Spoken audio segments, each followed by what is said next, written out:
1 Corinthians chapter 9, Lesson 9, Part 1.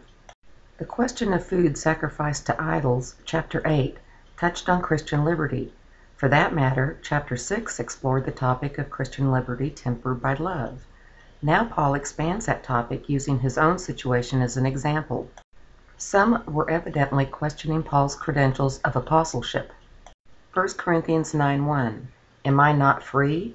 Am I not an apostle? Haven't I seen Jesus Christ our Lord? Aren't you my work in the Lord?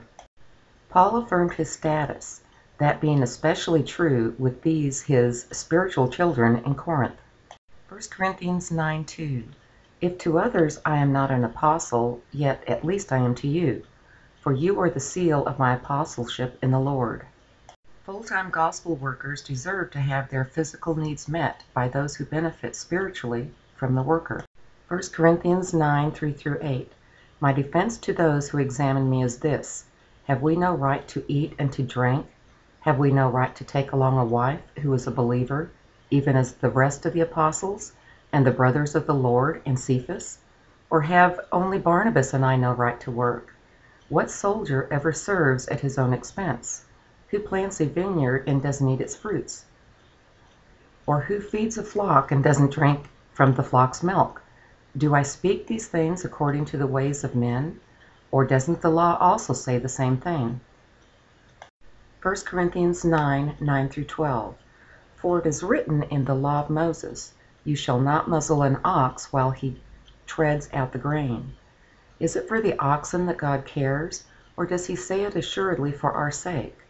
Yes, it was written for our sake, because he who plows ought to plow in hope, and he who threshes in hope should partake of his hope.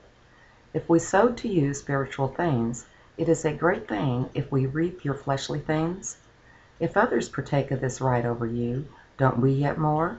Nevertheless, we did not use this right, but we bear all things that we may cause no hindrance to the gospel of Christ. It is their right.